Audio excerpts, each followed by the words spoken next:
listening to Opie and Anthony. On the Virus, Sirius XM. You're checking out the Opie and Anthony show. We're already having a great time with George Carlin, and we're just getting back on the radio. Now we got to say all the stuff we were saying during the commercial break there, George. I'm just watching Fan move the microphone in front of Carlin like he doesn't know how to work a mic. Oh, Fan. Trolling for fish or something. We want to say it to your face. We're fortunate enough to interview a lot of people with this radio show. Sure. And every once in a while, someone comes through that door where we're like starstruck and a little freaked out, and you're one of those guys. And it's only a handful of times this has happened over the years. Thank you. Now calm down. Right. We're all obviously huge fans, and we love everything you've done. Very nice. I really appreciate it. 50 years, right? 50 years since I went into radio in 1956. Wow. Top 40 was just starting. Rock and roll was just starting. I was 18. And I had the advantage of having a car down in Shreveport. I was in Shreveport, Louisiana. I was in the Air Force. And I could go out at night and tell the chick, hey, you want to hear a song tomorrow? I'll dedicate it to you. What do you want? You know, it was magic, man. Two paychecks, didn't have to do anything on the airbase, just do my show. Radio's just never changed as far as that goes. Well, that's why. I see it as a way to get girls. That's why most people got into radio, is for the free CDs. Well, free CDs now, whatever. Free music, and hopefully picking up a few extra women on the side. And trade outs with the sponsors. Right. Yeah, the whole plug-ola and the payola.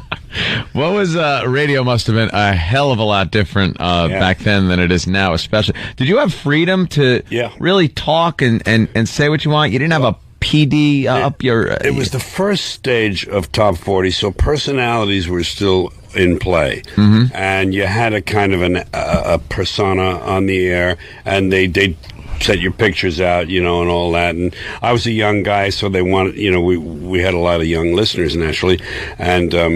And so they wanted to have like a fan club and all that stuff. And the thing about it was our radio station was a daytime. Dig this, it was a daytimer. That is to say, it went on the air in the morning, went off in sundown. Because that was the way you did it, some of them. 1,000 watt. And we had to gain our audience back every morning. And we had a 52 hooper in a 9-station market. A 52% share of the audience at a 9-station, a hot radio market, Shreveport. They had a big CBS station with Louisiana Hayride, had a lot of great radio stations, and we were number one. But we had an owner who hated rock and roll, but he played it.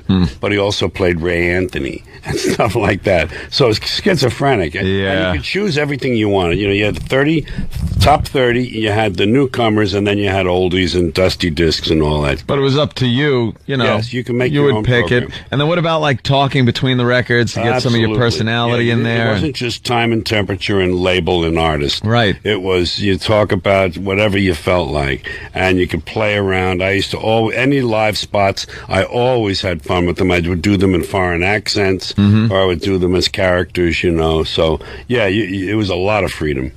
Yeah, now oof. Yeah, it's a business, which I think Ope says it a lot when he got into it. Even it was a bunch of guys just kind of hanging out, especially FM radio. FM radio, they hired you because you smoked pot. No, I'm serious. And the album-oriented rock stations in the 70s, especially, they hired you because you were one of the guys, and you would smoke pot and play whatever the hell you wanted, and then someone figured out, whoa, we can make money off this. That's right. Which turned out to be a bad thing in the end. They called it underground radio for a while. Sure, it was underground radio.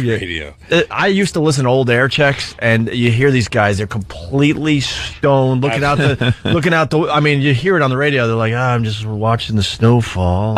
They were just completely gone. And this was CMF. I got to listen to some old air checks, and then you fast forward a mere 10, 15 years, and there's consultants, and there's PDs running in, and the general managers, and it's a whole different ball game now. And they unfortunately, test everything, and they send out hooks. Yeah, they actually have people listen to hooks. To see which hooks they don't bother with the whole record. You like this whole section? Okay, that's a good one. Yeah, if you like 2 seconds of this song, our station's going to play it. Yeah. How ridiculous is that? I know. And I was one of the guys when I first started in radio. I was the guy that had to play this little hook for people at home while they were trying to eat. You did that. I was an intern. That was my job. Yeah. And I would just fudge the results because half these people would be cursing me out, saying "F you, I'm eating, don't ever call again." I'm like, all right, they like the song. Yes. Right on the air. So and the consultants would take all this research seriously, but they would give it to interns to do. Of course, they're not going to, work that hard at doing that. Well, it's just another sign of the absolute disintegration and decay of this country. It's been in its death throes, since World War II. It's on the way. It's going away, man. People think it's going away. If you can't smell that, if you can't see that, you ain't paying attention, man. You've said a lot of things that have been really controversial with some people, and that's one of them. I happen to agree with you. Yeah. I think we're doomed as a nation. We're going to go down in history as one of those empires that kind of peaked and then kind of went away. Overreached. Yeah. Selfish, arrogant. And now we have things like tequila lollipops, and I counted. In the car wash about a couple of years ago. By now, I counted of all the ways you could change the smell in your car. From things you hang on the window to beads to sprays they had several delivery systems for this stuff. I counted over 200 different things you could do to change the smell in your car, and one of them was called new car smell. And it's over. Yeah. It's finished. Take a look, One of my favorite things is, like, as the years have gone on, you're less good at hiding your revulsion for everything, which is what's so...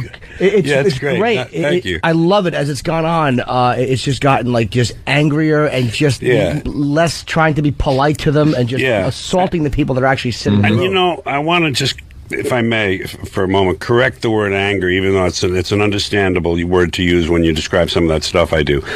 It's really a disappointment and a disillusionment and a contempt for people, this country, and the human species, either one you want to take, the American nation or the human species. We were given great gifts, this mind, this brain that we have as humans, and the wonderful gifts in this country.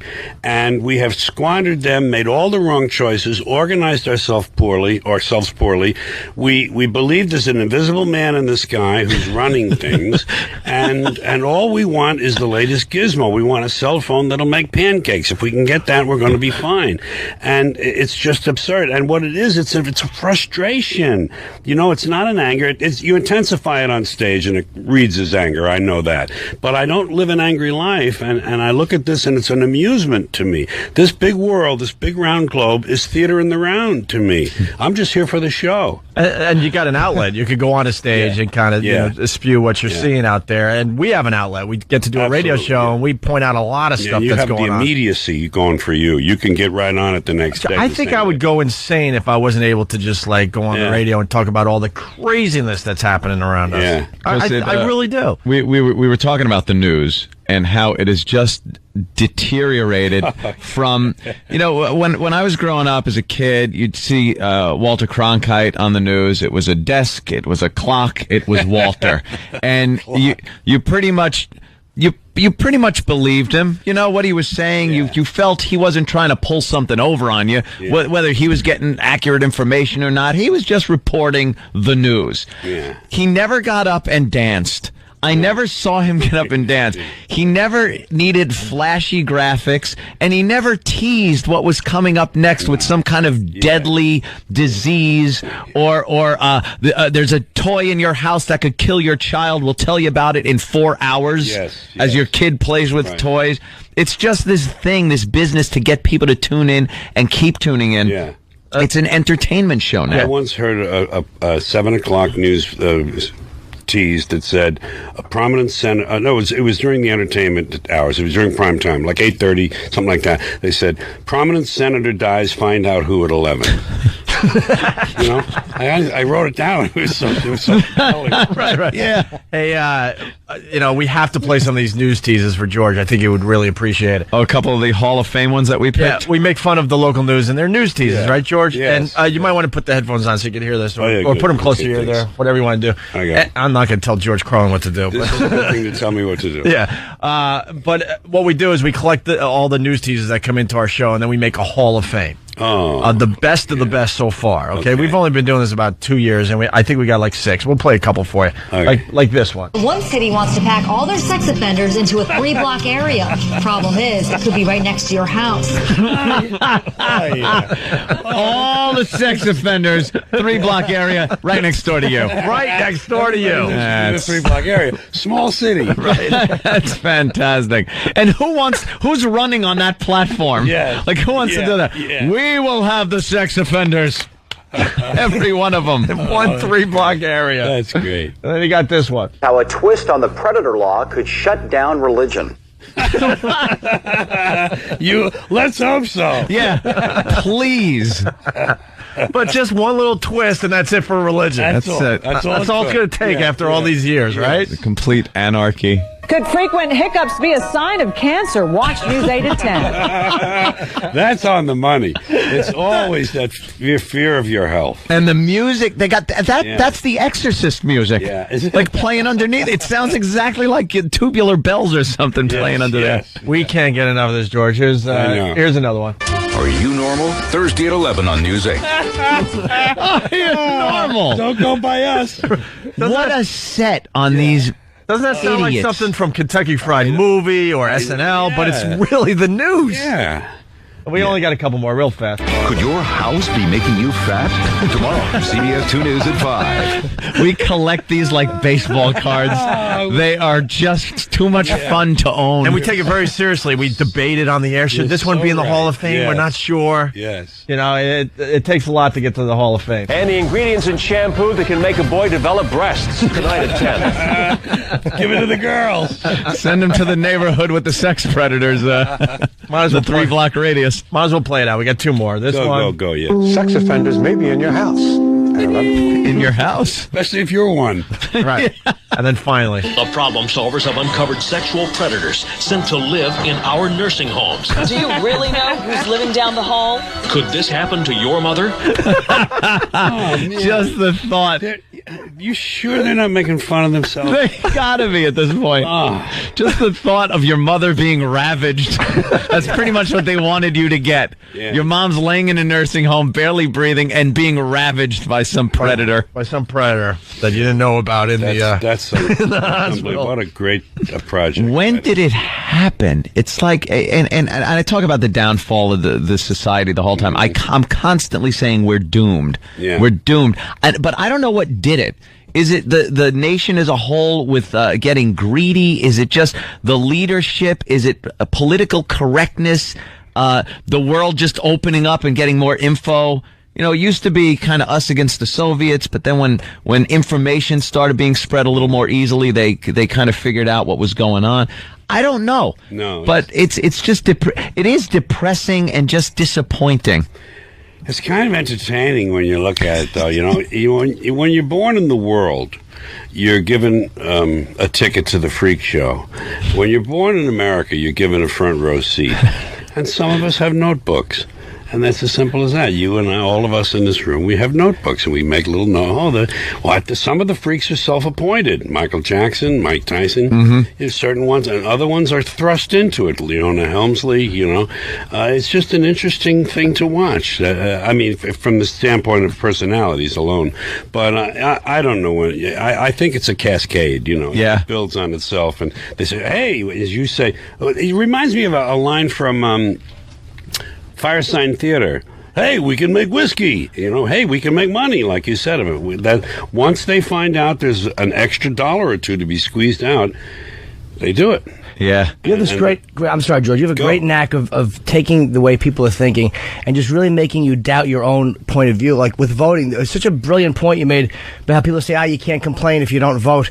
and then you point out how like the people that voted are the ones that put these people in office. Yeah. So you have every right to complain because you're not a part of it. You stayed home that day. Of course, I'm complaining. I didn't do this. It wasn't my work. The greatest ability to narrow everything down to one simple, beautiful point, like anorexia.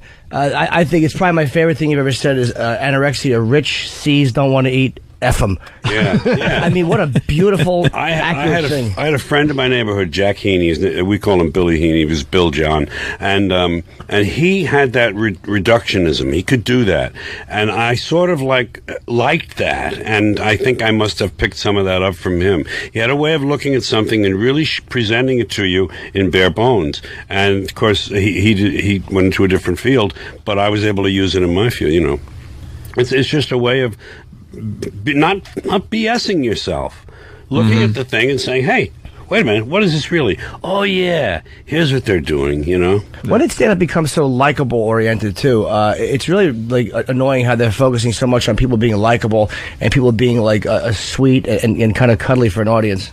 In what respect? Where? Well, just like on television, it seems like they just want to take, like, the balls out of anything. Oh, yeah. Especially stand-up performance-wise.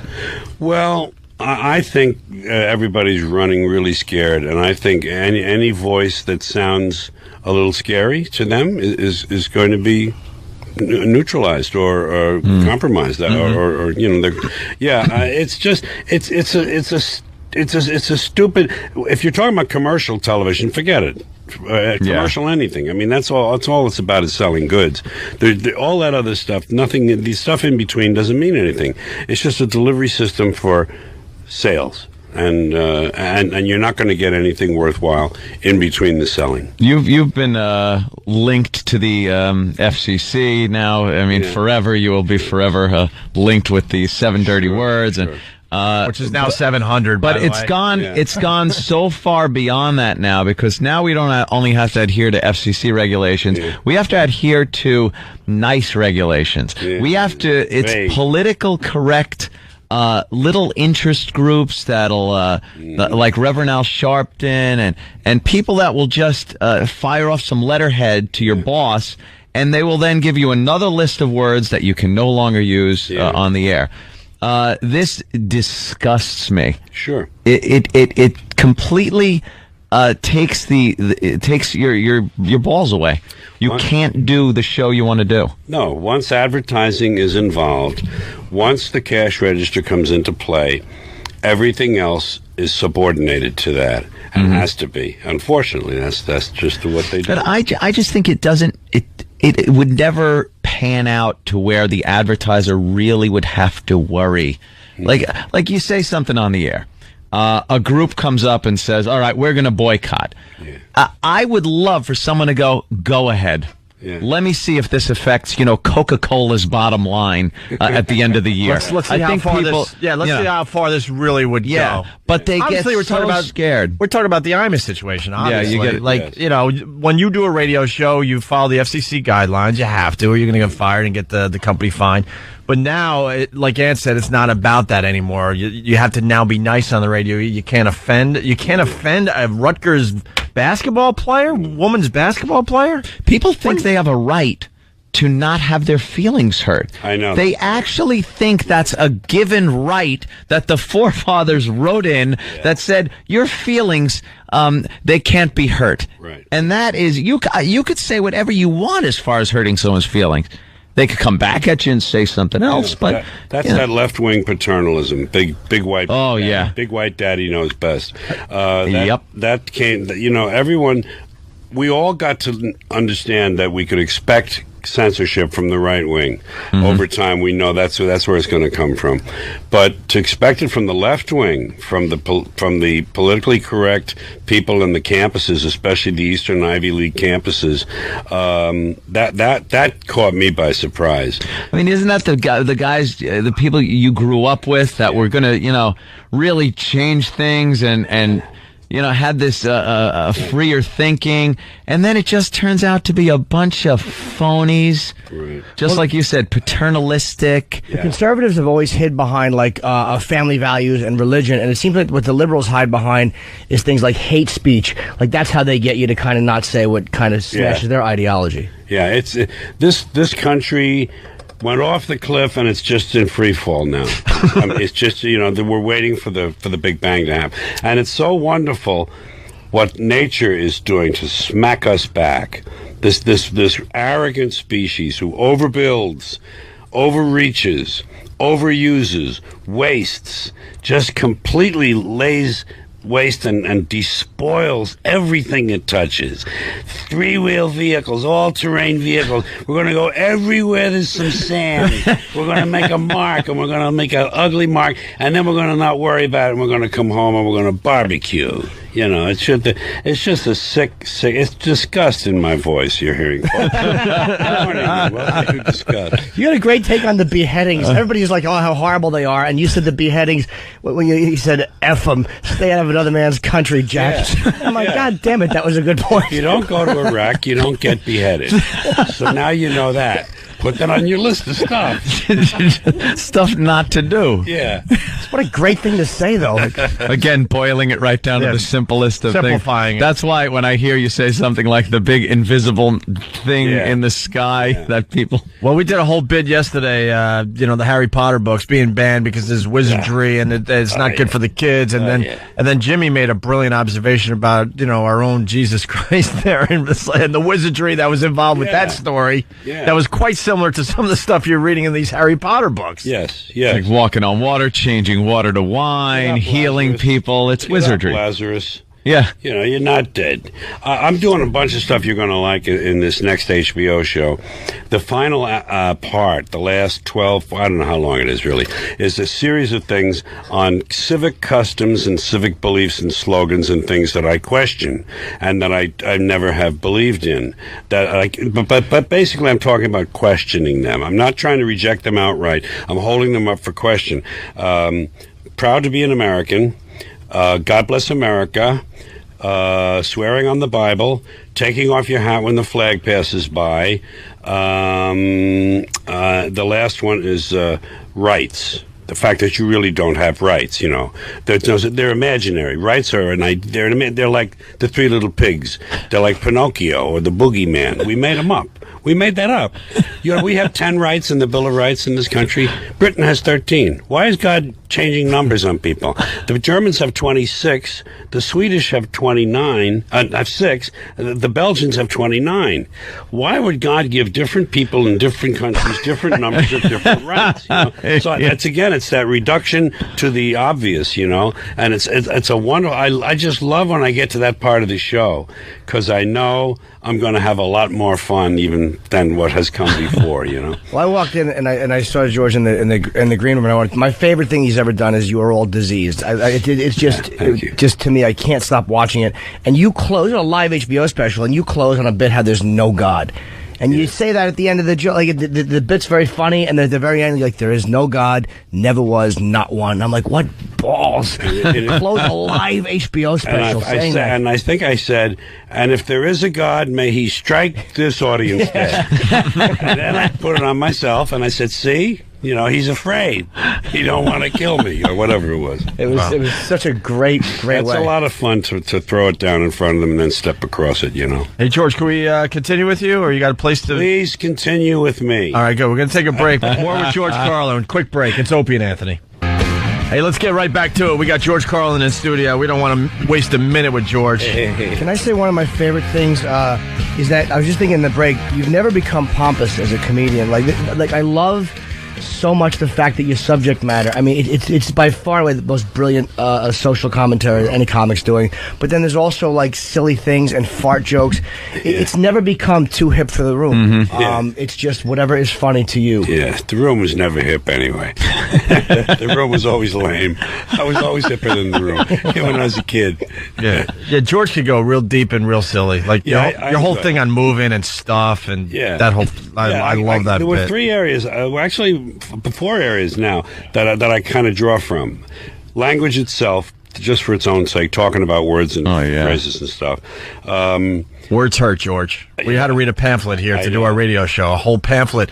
I didn't mean to interrupt you, but you just brought up some that I think you would appreciate. I think you would appreciate this. That's why I jumped in here. Yeah. We with the political correctness and stuff. Yes. They handed out this pamphlet about how words hurt. Called Words Hurt, and we had to read different stereotypes and how they're used, and we shouldn't use them. And we're at a point now on regular radio where I can't go into Chinatown and speak to somebody and then convey the conversation here using the accent of the Asian gentleman, because an Asian group will write in and say I'm doing a stereotypical accent. No, I'm imitating the guy at the store I was at. Yeah. You can't say that. So, I could go to any other store and go, I was talking to a salesman and he said, well, that shirt looks a little big on you. That's right. I could do that, but I can't talk about how the egg foo young isn't done yet. Right. So this Words Hurt, it was a pamphlet. We read every word on the air. Really, yeah. And made a huge joke out of it, and then we get in trouble for making a joke out of it. We're like, you're going to drive us insane. We can't take this stuff seriously in what we're doing on our radio show. Words have become so empowered. People have become very, very nervous. Where are the 4 places you draw from, though? English language, social commentary, kind of. I think that's the best word for some of that stuff, because it's not political, really, more like social, and silliness, and observations, like about stuff, things that universalities, things we all know, and therefore you have half the job is done with the audience because they already know the premise, and all you have to do is kind of like then take care of business. I think I started throwing stuff away after listening to your stuff bit. Like, we just collect stuff that just means it's nonsense. There's an interesting thing about something that someone gives you. It's very hard. Like a year after your aunt gave you a bad-looking clock or a dumb thing for a lamp, a year later, 2 years later, 10 years later, it's real easy to be in stores and say, get that out. That goes in the big pile over on the left. That's going to Salvation Army or Goodwill or whatever. But you know what's really hard to do? Throw it away the same day she gave it to you. And it's the same clock, and you feel the same way about it, but your conscience won't let you take it and put it in the dumpster when she leaves the house. It's very interesting. Enough time has to pass, and then you feel, okay, I can throw this away now. You're so right. That's really right. Throw it out with the gift wrapping still on it. That's right. Yeah, just say, why don't you meet me in the back? Meet me back by the garbage cans when you get to the house, because I wanted to make it easy for both of us. I throw stuff away now, and people get outraged, like, you just got that for your birthday. I'm like, they will never know that I just threw their stuff out. I'm not going through. Maybe that's where they're getting this stuff. Yeah, going through the dumpsters. What is it about just the passage of time that makes certain things okay when immediately it's just not? I was brought up the Titanic, being just a horrific thing. A ship sinks, kills thousands. How they sing. And then, you fast forward a few years, relatively speaking, a blink of an eye, and there's an inflatable ride at kids' parties that is shaped like the Titanic sinking into the lawn with a hose, and little kids slide down the deck, and it's like, now it's a ride. And they give you some smokestacks too, so the kids can bounce off the smokestacks. Bounce off the smokestacks. And you're like, this was a horrible tragedy where people died in horrifically painful ways, but enough time goes by, and it's a kiddie ride now. And they wonder why it's all ending. What's wrong with our country? That's why after 9/11, I brought up that same thing. I go, how much time has to pass before they have a ride based on that horrific disaster? And then people call up, hey, what do you say? You're sick. Like, well, the Titanic. Come on, you don't think those people had family, friends, loved ones and now it's a kiddie ride? Enough time goes by, people just seem to want to forget it. And it's all different people. Yeah. All different people. And I've also found that it's okay to show dead people if they're far away or if it's old in black and white. Like old World War II stuff, it's fine. You could show Japanese people just burnt to a crisp from a flamethrower. Right. And you can show dead people now as long as they're a certain a few miles away. Yeah. You can't show them here. Like, they won't show American dead people in a car wreck or shooting. The newscast tells me you may, the footage we're going to show may be too graphic for you. Yeah. And I think, not for me. What else do you have in there? You must have some more. Show me the raw feed. I start licking my chops. All right. I know you're lying. Where's the raw feed? I don't like that's an edit. And I, something else I don't like when these local newscasters say, there's a woman in Los Angeles, and she said, after any accident, or most accidents, the ones that follow the description I'm going to say right now, she'll say, well, thank goodness no one was hurt. And I don't agree with that. I don't like, that's an editorial remark. Save that for the editorial page. Maybe it's good some people got hurt. Maybe there are people who deserve to be hurt. Maybe we should have more people hurt. Well, who is she to decide this for me? Yeah. Tell me what happened, lady. That's what I want to know. That's why I tuned in here. I'll say thank goodness they weren't hurt, or good for him. Right. I hope he's dead. Yeah, they might be horrific people. Yeah. I like getting Carlin reports. Like, once in a while, you'll see like a comic that will go to see you as you're working through the special. It's always funny to hear like the things that cause certain people to walk out of the room. And occasionally, over the years, I've gotten them from people like, yeah, he was doing this thing on abortion, and some woman screamed, F you, George, and walked out. It's funny to know, like, even you, as who you are, you're still getting this crap on the road occasionally. It's funny that people will buy a ticket who only saw you on the Johnny Carson show in the 1980s or 60s or 70s or something. Yeah, there are people who, that's why I really don't like Las Vegas audiences. I go there for sound reasons, for my own travel, lets my markets kind of breathe a little, I go out 80, 90 dates a year. That's a lot. Every 2 years I go out to a place, and so I like to let them breathe, and I go to Vegas to earn some money. And I've always told those audiences, and there's three kinds of people here tonight. I come out and I'd say this in the beginning. We have three kinds of people. We have hardcore fans, the kind of people, and some of them cheer when you do that. Hardcore fans, the kind of people that'll drive from Buffalo to Cleveland to see your show. They're fine. I said, then you have casual fans, people who've seen you a few times, and they saw you in college in the 70s, and they've heard a couple of your albums, and they're okay with you, but they don't really know what it is you do. I said, and then there are the schmucks. There are the schmucks and the a-holes. I say, these are the people who, one of them is from Thailand. I'm sorry, Thai people. One of them is from Thailand. The other guy has on short pants and socks and is scratching his nuts, and he has a coupon. And these people, if these people are sitting near you, don't be influenced by their reactions, please. I used to give them a great little, about 5-minute pep talk, because you couldn't trust those audiences. They go either way on you. Aren't they dumb? There's nothing more aggravating on stage. Bombing is acceptable, but when you know you're bombing on content because they object to the content, there's nothing that drives Jimmy nuts. I would rather just get stared at. I respect them staring, but I hate when they try to throw their it's like an acting job for the rest of the audience. No, and I don't know why they go out. To aggravate you. You should be open if you go into a theater of any kind. You should be open. You should be there for wonderment and new experience. Yeah, and surprises. Yeah, that's right. Things like that. I have to leave. I can't even be in the same room as it. That's right. It's like you're physically beating them. Yeah. They can't take the audio that is going into their ears. Right. It freaks them out too much. Yep. What kind of friggin' closed-minded ass leaves a room because they're hearing something that they don't really like? Let's go to the phones. A lot of people really want to talk to George. Chrissy in Jersey, what's up? We got George Carlin in studio. Hi, I just wanted to say that I love the F word. The skit that he does about the F word. Thank you. I am obsessed with it. It's probably the funniest thing that I've ever seen in my life. And every time, I have a couple of friends over, I show the skit to them. And it's probably by far the funniest thing that I've ever seen in my life. I love it. You sound like a nice group. Thank you very, very much, Chrissy. What's that about there, George, just for the people? I think she's talking about the F. Please.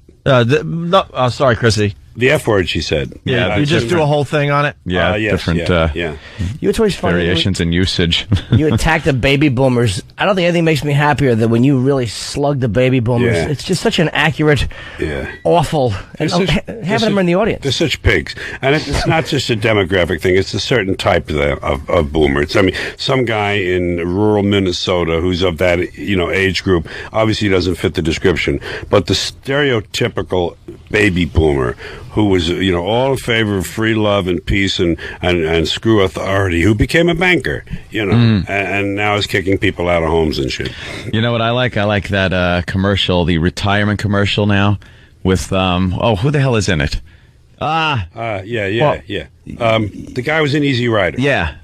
Oh, Fonda. Dennis Hopper? No, Dennis Hopper. Oh, Hopper. Thank Okay, you. sorry. Dennis Hopper is trying to be like, cool, man, but he's talking about your retirement plan, man, and how you got to go. Their key word is dreams. Yeah. They think if they say that gets them in the door all the way. Right. Your dreams didn't die, dreams man. Don't retire. Yeah, your dreams don't retire, man. Come on, man. And you're like, wait a minute, this is the guy that was smoking pot and a wild man. You should have that then pan to an old lady being beaten by a black orderly. Very nice. By the way, during the break, you were talking to George about, just going about your life and seeing stuff and going, wow, this is why the rest of the world hates us. Yeah. And I'm one that, I just kind of skip through life with my shoelaces untied. I know. I kind of have a good time. I like having fun. You enjoy sucking up all our energy. And I drive a big cars, disgusting gas guzzler. I have a sports car that even uses more gas. I don't care. I really don't care. I'm on a roller coaster ride, and I could give a crap if the sun exploded tomorrow. I'd actually feel better about it because I'd get to watch. Absolutely true. That's how I feel. That's how I feel about the whole thing. Right. But I do understand watching television shows and seeing things that happen around. At least I know what I'm doing. I see why we're hated by the rest of the world. Mm-hmm. It's some of this reality programming, things like you bring up anorexia, the news.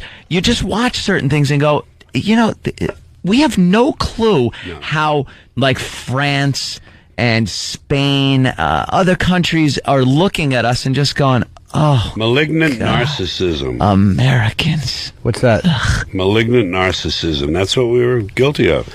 We're narcissists. Mm-hmm. We see our own reflection, and we were entranced by it. Well, we were the big kahuna on the block for quite a while, and we were pretty much the world's saviors, keeping everyone safe from the dreaded commies.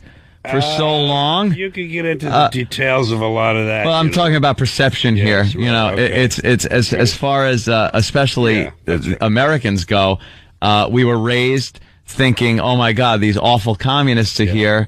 They're taking over the world, and we're the good guys." So when that whole thing came down, we ended up with no one to really have as an enemy. Right. And I think we really started turning on ourselves. Yeah. Then we found the Muslim religion to turn on. Yeah.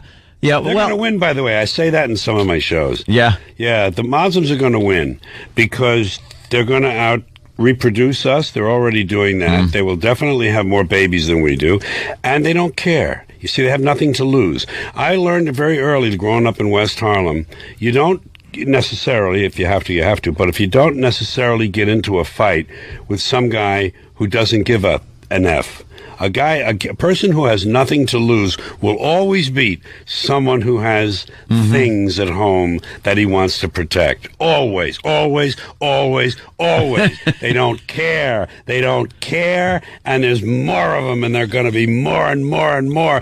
Europe is already becoming Muslimized. That stuff is over. White race is on its way out. We don't even reproduce a replacement rate. No, we kind of barely replace ourselves. Because we actually think about it sometimes. They go, can I afford this? Is this, my career is a little more important than this. And how many kids can I afford? College costs are so high. I guess we could do 2. I really wanted 5 or 7. Yeah, I agree with you because it's a long game. We look at it as this generation. Yeah, right. They're in for the long haul, man. That's right. And they're in for the long haul. Time is on their side, and we're so anxious to look at the next quarterly dividend. The next quarterly dividend. They could wait 1,000 years. Coming, folks, and some of you are going to be alive to feel the blade. Feel the blade. It's going to be wonderful. They certainly could wait a few hundred years. Yeah. Because especially in America, everything is ADD. Everything is instant gratification. Oh, yeah. They don't think on that level. They're like, we'll take our time here. What do we got? You got some sand? You got a little fire going? Okay, man. We're cool. Good for another 100 years. Yeah. We'll wait this one out as they're concerned about getting their latest phone that cooks pancakes, like you said. That's right. Yeah, and rubs your nuts. Man, I thought the exact same thing. I'm like, these guys are going to win because they're not about this generation and about getting it done right now. Right. This is a long-term thing. Doomed. We're just doomed. Do you ever regret going after anything or no? Like, is there anything you went after that you're like, I shouldn't have? No, I don't remember ever feeling like that. No. Sometimes I wish I had done some things extra. You know, I wish I had thought even harder about something because I hear people like that so much. Why didn't I put more work into that? You know, that kind of feeling. But nothing on the other direction. No. Good. And well, you're acting. Kevin Smith has put you in a few movies. Yeah. Very entertaining. It's fun. And Kevin's a good dude, and it's a lot of fun. But it's a waste of time because you sit around all day for someone else to tell you what to do about something another guy wrote. Right. A different guy wrote it, one guy wrote it, one guy directed it, and all you do is you just show up and repeat. And I'd rather be sitting there writing stuff and going out and saying, hey, listen to this, you know, where do you hear this? Yeah. Look what I did. Yeah, you don't seem like the kind of guy that wants to just sit around in a trailer. If I'd started at 19 and had real tough, good acting coaches in New York, good teachers, good course, you know, really learned technique and all that, acting would have been a great life. Mm-hmm. But that didn't happen, and you can't just say, oh, I'll do that too. In my case, you can't. Yeah. Some guys do it. Some guys pull it off very well. George Carlin's show lasted, I think, one season. Was that? I'm sure it had some. Was the writing difficult because of what they were telling you above? Was it hard to go where you wanted to go? I knew it probably wouldn't have much of a chance, but I think I was 55 then, and I said to myself, you know, I've had a lot of offers from different directions about sitcoms over the years, and maybe I ought to at least give this one shot so I don't say someday, gee, I should have tried that. I mean, I hadn't really turned into as good a writer as that was 15 years ago. And I'm a better I didn't know I was a good writer then. I mean, I've had 3 books since that thing failed. I'm so glad that show went away. When that guy called me from Fox, I said, thank you. Thank you so much for doing this, because I was afraid this would drag on for another year and then come to an end, you know. I had a showrunner, creative partner, Sam Simon, who was a brilliant comic talent, but famously disliked by his colleagues in the business, and he admits that. And it was very difficult for me, and I think the cards were stacked against me. I wasn't part of the club. You got to be part of that club. That's a Hollywood club, and you have to work your way into it in certain ways. And coming in from the outside like that, it didn't work. And they didn't back my show. Fox didn't really back it. So that's fine. But I wanted to give it a shot. I didn't want to walk away saying I'd never tried that. Yeah. Well, that music means that we are ending this side of the show. Certainly. Damn it. I'm going to definitely plug Joe. We're so happy you came in, man. By the way, for the trick-or-treaters, we're health-free. Sally and I are health conscious. The kids come to the door, they get a B12 shot. That's nice. That's what I want them to know. Just syringes set up. The Virus. Sirius XM. This is the Opie and Anthony Show.